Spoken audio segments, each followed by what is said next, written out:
राधे राधे दोस्तों। आज हम भागवत गीता का अध्याय 2 पढ़ने जा रहे हैं।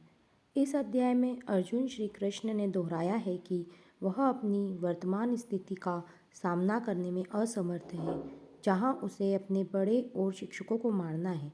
वह इस तरह के युद्ध में भाग लेने से इनकार करता है और श्री कृष्ण से अपने आध्यात्मिक गुरु और मार्गदर्शक बनने का अनुरोध करता है। करुणा से व्याप्त शोक युक्त अश्रुपूरित नेत्रों वाले अर्जुन को देखकर मधुसूदन कृष्ण ने ये शब्द कहे। श्री भगवान ने कहा, हे अर्जुन, तुम्हारे मन में यह कलमश आया कैसे? यह उस मनुष्य के लिए तनुक भी अनुकूल नहीं है जो जीवन के मूल्य को जानता हो। इससे उच्च लोक की नहीं अपितु अपयश की प्राप्ति होती है। हे प्रतापुत्र, इस हीन नपुंसकता को प्राप्त मत हो, यह तुम्हें शोभा नहीं देती। हे शत्रुओं के दमन करता, हृदय की शुद्ध दुर्बलता को त्याग कर युद्ध के लिए खड़े हो। अर्जुन ने कहा, हे शत्रुहंता, हे मधुसूदन, मैं युद्ध भूमि में किस तरह भीष्म तथा द्रोण जैसे पूजनीय व्यक्तियों पर उलटकर बाण चलाऊंगा। ऐसे महापुरुषों को जो मेरे गुरु हैं, उन्हें मारकर जीने की अपेक्षा इस संसार में भीख मांगकर खाना अच्छा है। भले ही वे सांसारिक लाभ के इच्छुक हों, किंतु हैं तो गुरुजन ही। यदि उनका वध होता है तो हमारे द्वारा भोग्य प्रत्येक वस्तु उनके रक्त से सनी होगी। हम यह भी नहीं जानते कि हमारे लिए क्या श्रेष्ठ है, उनको जीतना या उनके द्वारा जीते जाना। यदि हम धृतराष्ट्र के पुत्रों का वध कर देते हैं तो हमें जीवित रहने की आवश्यकता नहीं है, फिर भी वे युद्ध भूमि में हमारे समक्ष खड़े हैं। अब मैं अपनी कृपण दुर्बलता के कारण अपना कर्तव्य भूल गया हूँ और सारा धैर्य खो चुका हूँ। ऐसी अवस्था में मैं आपसे पूछ रहा हूँ कि जो मेरे लिए श्रेयस्कर हो उससे निश्चित रूप से बताएं। अब मैं आपका शिष्य हूँ और आपका शरणागत हूँ, कृपया मुझे उपदेश दें। मुझे ऐसा कोई साधन नहीं दिखता जो मेरी इंद्रियों को सुखाने वाले इस शोक को दूर कर सके। स्वर्ग पर देवताओं के अधिपत्य की तरह इस धन धान्य संपन्न सारी पृथ्वी पर निष्कंटक राज्य प्राप्त करके भी मैं इस शोक को दूर नहीं कर सकूंगा। संजय ने कहा। इस प्रकार कहने के बाद शत्रुओं का दमन करने वाला अर्जुन कृष्ण से बोला, हे गोविंद, मैं युद्ध नहीं करूंगा, और चुप हो गया। हे भरतवंशी धृतराष्ट्र, उस समय दोनों सेनाओं के मध्य शोकमग्न अर्जुन से कृष्ण ने मानो हंसते हुए ये शब्द कहे। श्री भगवान ने कहा, तुम पांडित्यपूर्ण वचन करते हुए उनके लिए शोक कर रहे हो जो शोक करने योग्य नहीं है। जो विद्वान होते हैं वे न तो जीवित के लिए न ही मृत के लिए शोक करते हैं। ऐसा कभी नहीं हुआ कि मैं न रहा हूं या तुम न रहे हो, अथवा ये समस्त राजा न रहे हों, और न ऐसा है कि भविष्य में हम लोग नहीं रहेंगे। जिस प्रकार शरीरधारी आत्मा इस शरीर में बाल्यावस्था से तरुणावस्था में और फिर वृद्धावस्था में निरंतर अग्रसर होता रहता है, उसी प्रकार मृत्यु होने पर आत्मा दूसरे शरीर में चला जाता है। धीर व्यक्ति ऐसे परिवर्तन से मोह को प्राप्त नहीं होता। हे कुंती पुत्र, सुख तथा दुख का क्षणिक उदय तथा कालक्रम में उनका अंतर्धान होना सर्दी तथा गर्मी की ऋतुओं के आने जाने के समान है। हे भरतवंशी, वे इंद्रिय बोध से उत्पन्न होते हैं और मनुष्य को चाहिए कि अविचल भाव से उनको सहन करना सीखे। हे पुरुष श्रेष्ठ अर्जुन, जो पुरुष सुख तथा दुख में विचलित नहीं होता और इन दोनों में संभाव रखता है, वह निश्चित रूप से मुक्ति के योग्य है। तत्वदर्शियों ने यह निष्कर्ष निकाला है कि असत का तो कोई चिरस्थायित्व नहीं है, किंतु सत्य अपरिवर्तनीय रहता है। उन्होंने इन दोनों की प्रकृति के अध्ययन द्वारा यह निष्कर्ष निकाला है। जो सारे शरीर में व्याप्त है उसे ही तुम अविनाशी समझो। उस अव्यय आत्मा को नष्ट करने में कोई भी समर्थ नहीं है। अविनाशी, अप्रमेय तथा शाश्वत जीव के भौतिक शरीर का अंत अवश्यम भावी है। अतः हे भरतवंशी, युद्ध करो। जो इस जीवात्मा को मारने वाला समझता है तथा जो इसे मरा हुआ समझता है, वे दोनों ही अज्ञानी हैं, क्योंकि आत्मा न तो मरता है और न मारा जाता है।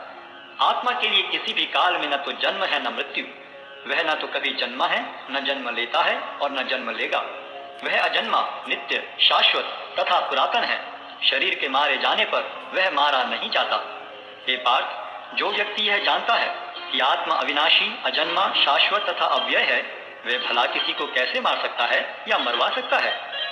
जिस प्रकार मनुष्य पुराने वस्त्रों का त्याग कर नए वस्त्र धारण करता है, उसी प्रकार आत्मा पुराने तथा व्यर्थ के शरीरों को त्याग कर नवीन भौतिक शरीर धारण करता है। यह आत्मा न तो कभी किसी शस्त्र द्वारा खंड खंड किया जा सकता है, न अग्नि द्वारा जलाया जा सकता है, न जल द्वारा भिगोया या वायु द्वारा सुखाया जा सकता है। यह आत्मा अखंडित तथा अघुलनशील है। इसे न तो जलाया जा सकता है, न ही सुखाया जा सकता है। यह शाश्वत, सर्वव्यापी, अविकारी, स्थिर तथा सदैव एक सा रहने वाला है। यह आत्मा अव्यक्त, अकल्पनीय तथा अपरिवर्तनीय कहा जाता है। यह जानकर तुम्हें शरीर के लिए शोक नहीं करना चाहिए। किंतु यदि तुम यह सोचते हो कि आत्मा अथवा जीवन का लक्षण सदा जन्म लेता है तथा सदा मरता है, तो भी हे महाबाहु, तुम्हारे शोक करने का कोई कारण नहीं है। जिसने जन्म लिया है उसकी मृत्यु निश्चित है और मृत्यु के पश्चात पुनर्जन्म भी निश्चित है। अतः अपने अपरिहार्य कर्तव्य पालन में तुम्हें शोक नहीं करना चाहिए। सारे जीव प्रारंभ में अव्यक्त रहते हैं, मध्य अवस्था में व्यक्त होते हैं और विनष्ट होने पर पुनः अव्यक्त हो जाते हैं। अतः शोक करने की क्या आवश्यकता है? कोई आत्मा को आश्चर्य से देखता है, कोई इसे आश्चर्य की तरह बताता है तथा कोई इसे आश्चर्य की तरह सुनता है, किंतु कोई इसके विषय में सुनकर भी कुछ नहीं समझ पाते। हे भरतवंशी, शरीर में रहने वाले का कभी भी वध नहीं किया जा सकता। अतः तुम्हें किसी भी जीव के लिए शोक करने की आवश्यकता नहीं है। क्षत्रिय होने के नाते अपने विशिष्ट धर्म का विचार करते हुए तुम्हें जानना चाहिए कि धर्म के लिए युद्ध करने से बढ़कर तुम्हारे लिए अन्य कोई कार्य नहीं है। अतः तुम्हें संकोच करने की कोई आवश्यकता नहीं है। हे पार्थ, वे क्षत्रिय सुखी हैं जिन्हें ऐसे युद्ध के अवसर अपने आप प्राप्त होते हैं, जिससे उनके लिए स्वर्ग लोक के द्वार खुल जाते हैं। किंतु यदि तुम युद्ध करने के स्वधर्म को संपन्न नहीं करते, तो तुम्हें निश्चित रूप से अपने कर्तव्य की उपेक्षा करने का पाप लगेगा और तुम योद्धा के रूप में भी अपना यश खो दोगे। लोग सदैव तुम्हारे अपयश का वर्णन करेंगे और सम्मानित व्यक्ति के लिए अपयश तो मृत्यु से भी बढ़कर है।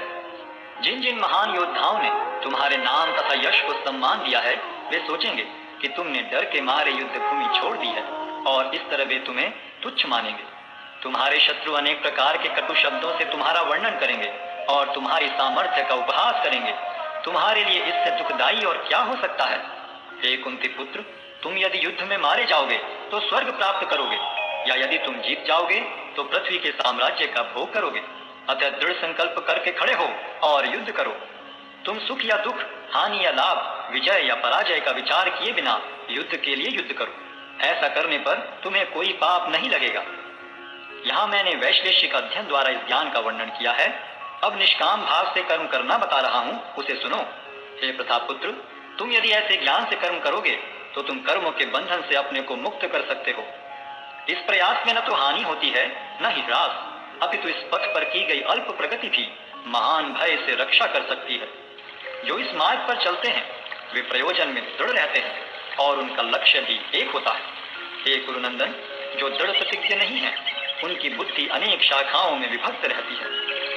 अल्पज्ञानी मनुष्य वेदों के उन अलंकारिक शब्दों के प्रति अत्यधिक आसक्त रहते हैं जो स्वर्ग की प्राप्ति, अच्छे जन्म, शक्ति इत्यादि के लिए विविध सकाम कर्म करने की संस्तुति करते हैं।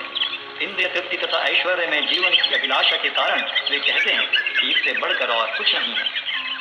जो लोग इंद्रिय भोग तथा भौतिक ऐश्वर्य के प्रति अत्यधिक आसक्त होने से ऐसी वस्तुओं से मोहग्रस्त हो जाते हैं, उनके मनों में भगवान के प्रति भक्ति का दृढ़ निश्चय नहीं होता। वेदों में मुख्यतया प्रकृति के तीनों गुणों का वर्णन हुआ है। हे अर्जुन, इन तीनों गुणों से ऊपर उठ समस्त द्वैतों और लाभ तथा सुरक्षा की सारी चिंताओं से मुक्त होकर आत्मपरायण बनो। एक छोटे से कूप का सारा कार्य एक विशाल जलाशय से तुरंत पूरा हो जाता है। इसी प्रकार वेदों के आंतरिक तात्पर्य जानने वाले को उनके सारे प्रयोजन सिद्ध हो जाते हैं। तुम्हें अपना कर्म करने का अधिकार है, किंतु कर्म के फलों के तुम अधिकारी नहीं हो। तुम न तो कभी अपने आप को अपने कर्मों के फलों का कारण मानो, न ही कर्म न करने में कभी आसक्त हो। हे अर्जुन, जय अथवा पराजय की समस्त आसक्ति त्याग कर समभाव से अपना कर्म करो। ऐसी समता योग कहलाती है।